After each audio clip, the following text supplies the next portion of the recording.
This is number 14 on section 1.1, and the directions here were to solve the inequality.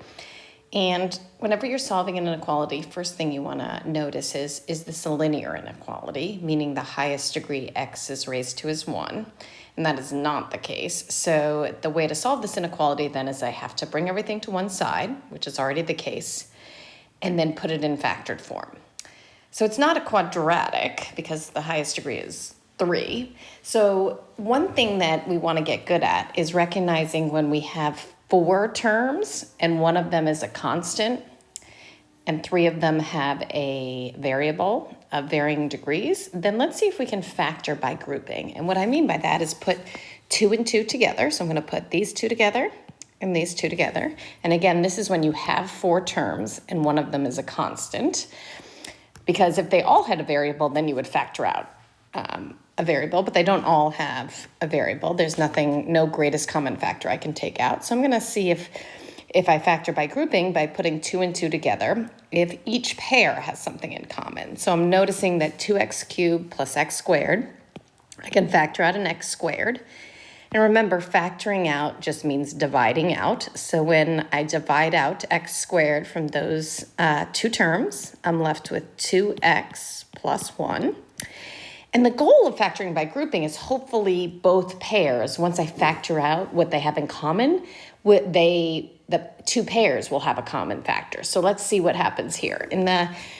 In the second grouping here, the negative 8x minus 4, if I factor out a negative 4, I get what I was hoping for. I'm left with 2x plus 1. Okay, so now we can kind of think of this, as some people get confused at this step, but we can think of it as, say I call 2x plus 1, I'm just going to call it y right now for a second. So what I have is x squared y minus 4y greater than 0. And notice, as we saw in the step above, that they both have the 2x plus 1, which I'm just calling y to make it easier to see. So now if I'm at this point, I have both terms have something in common. So I take out that GCF, which is y. I'm going to replace it with 2x plus 1 in just a minute.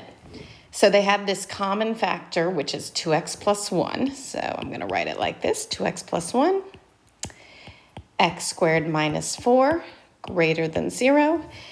And not quite completely factored because I know but we're getting there. I know that x squared minus 4 is a difference of squares.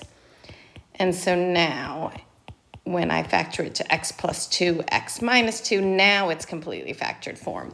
And remember the goal of doing this, because when we're solving this type of inequality that's not linear, once it's in factored form, I'm going to be doing some sign analysis. And what goes on my sign chart? Well, on my sign chart goes all the zeros. So where this, it's called a polynomial, but where the original problem equals 0, and in factored form, that's the best way to find where it equals 0. So negative 1/2 is a 0, negative 2 is a 0, and 2 is a 0.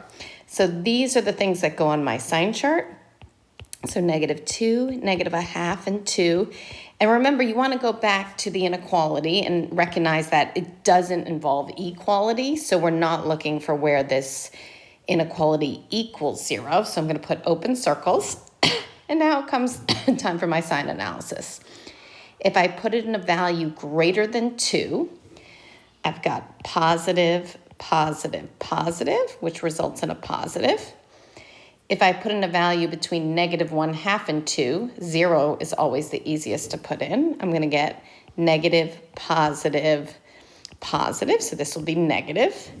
If I put in something between negative 1/2 and negative 2, say something like negative 1, we'll get negative, positive, negative.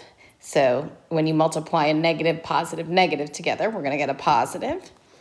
And finally, if I put in something less than negative 2, like negative 3, I'm going to get a negative, negative, negative, which will result in a negative.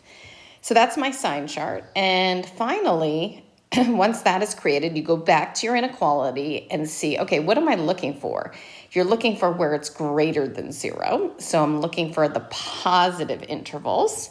So my solution would be -2, -1/2, union 2 to infinity. So having a really good detailed sign chart, meaning having open circles or closed circles, and the correct plus or minuses are key to getting the correct answer. So that is our correct solution. That is number 14 on 1.1.